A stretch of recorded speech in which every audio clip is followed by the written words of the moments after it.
who can, please rise. Call on Phil Murphy, past National Chaplain of the Sons of the American Legion, to provide us with an invocation. Please uncover.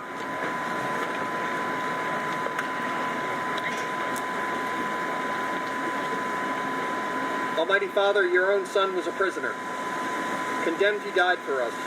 Victorious, he returned to bring us the gift of life everlasting.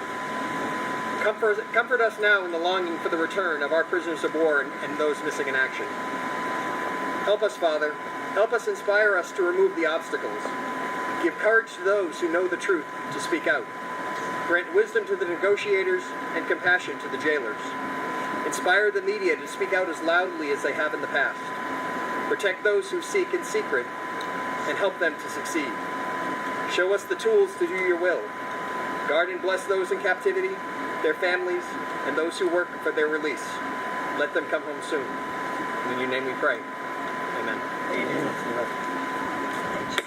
And I'll call on General Lady Ledoux, the Secretary of the Joint Veterans Committee, to lead us in the pledge. Please join me. I pledge allegiance to the flag of the United States of America and to the republic for which it stands, one nation, under God, indivisible, with liberty and justice for all. Thank you.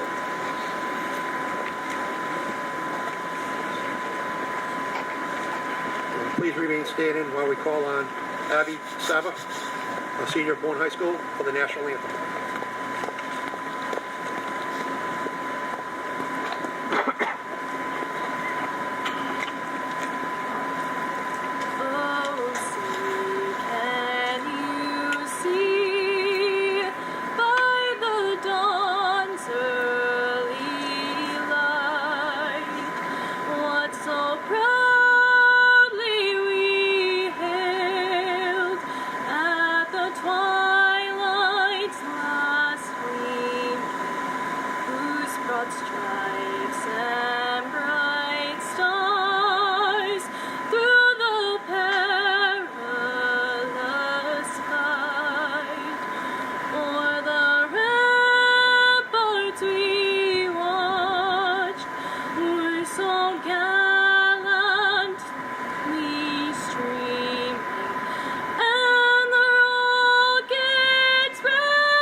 Be seated, please.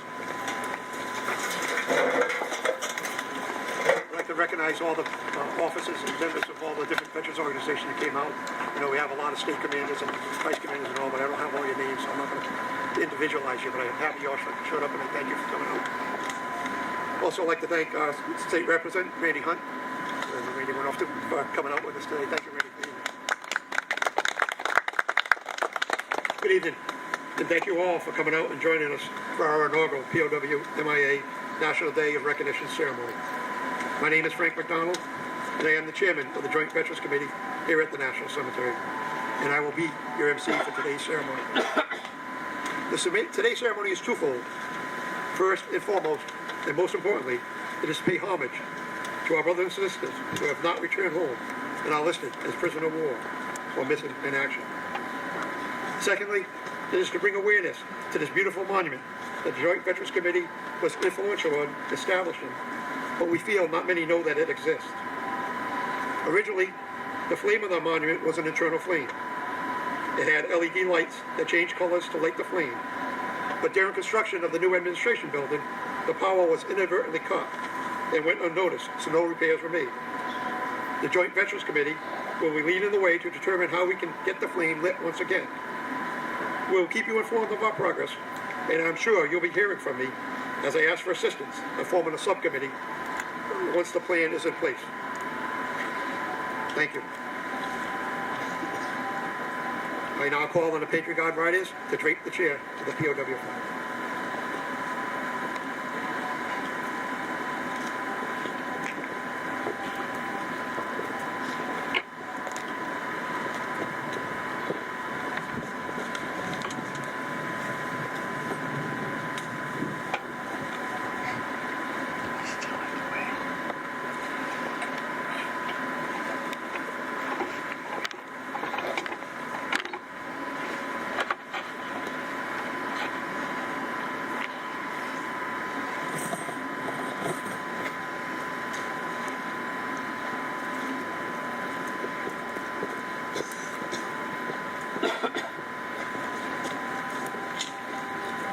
I now once again call on Bill Murphy, past National Chaplain of the American Legion, Sons of the American Legion, to explain to Mr. Mantable.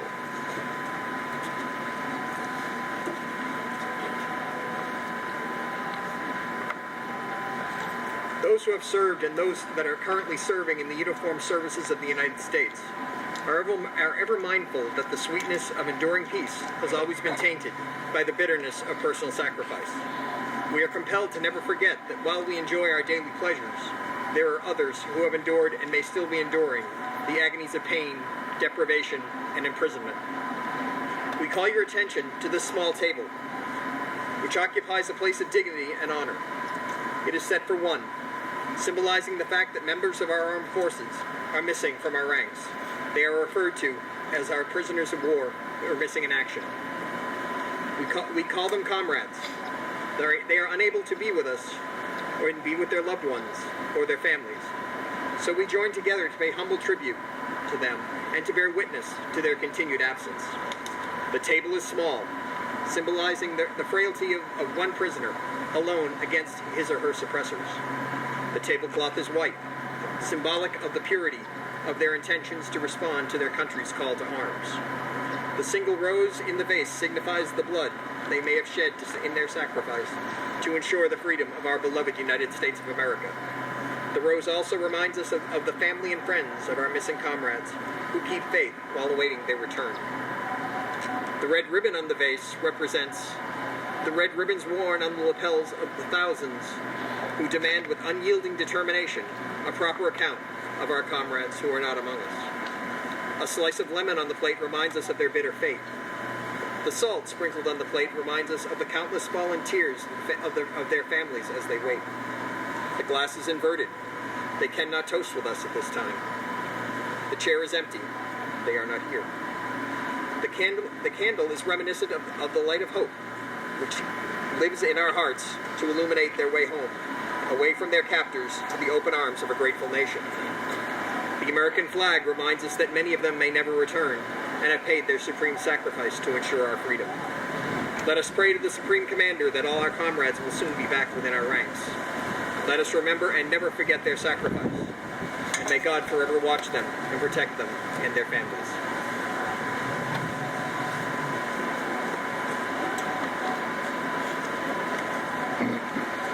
Thank you, Billy. It is now my honor to introduce to you the newest member of the National Cemetery, Assistant Director, Richard Wallace.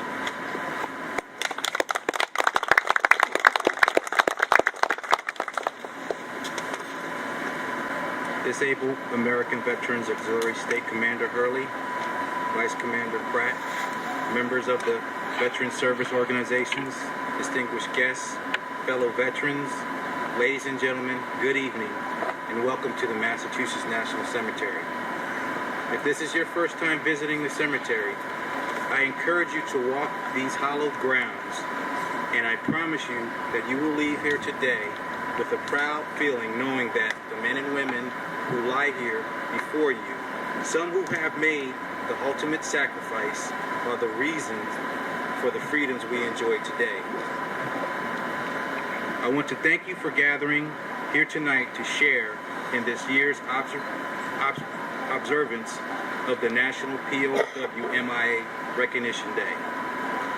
Since 1979, this observation has come to symbolize our steadfast resolve to never forget the men and women who gave up their freedom to protect ours. Any serviceman member that goes into combat is expected to adhere to the code of the U.S. Fighting Force, vowing to never surrender, evade capture, resist while a prisoner, or escape from the enemy.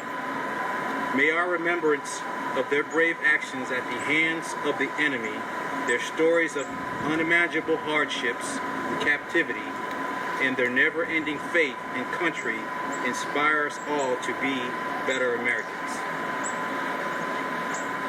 Whether their imprisonment lasted a few weeks or many years, during that trying time when there was no end in sight for those brave men and women, only hope and a will to bear the unbearable and to endure the unthinkable kept them alive so they could return to a grateful nation. As we remember their sacrifices, our hearts go out to the families whose loved ones still remain missing. Their agony and uncertainty lingers day after day and year after year. Their special courage is only equaled by that of their missing service member. Let us keep their sacrifice in our thoughts and prayers and pledge that we never forget until all return home. Thank you.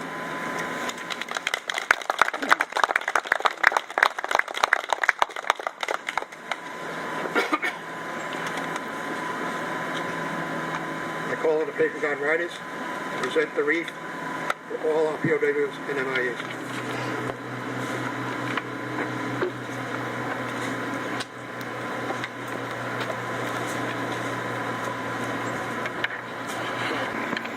Honor God. Honor the dead. Detail, okay, hut, port, on, eight, ready, aim, fire, aim, fire, aim, recover.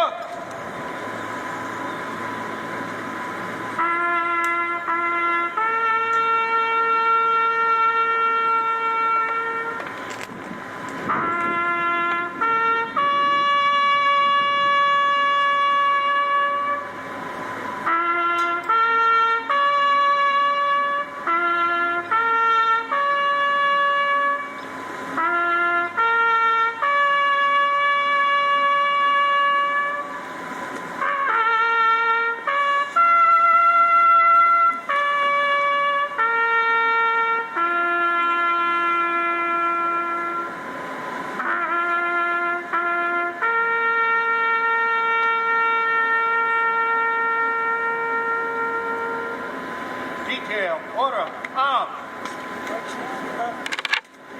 I'll call on past National Chaplain Bill Murphy for benediction.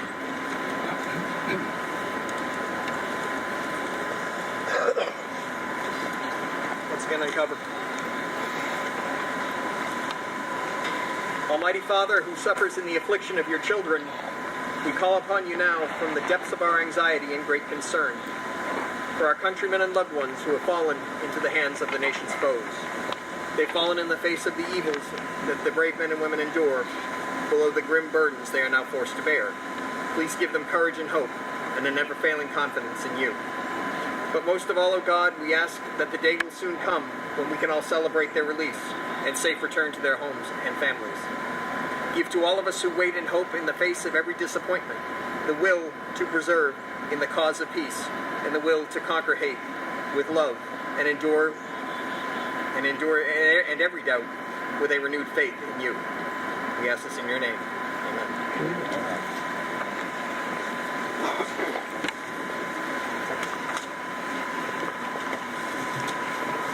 This concludes our ceremony, and I thank you all for coming out this evening.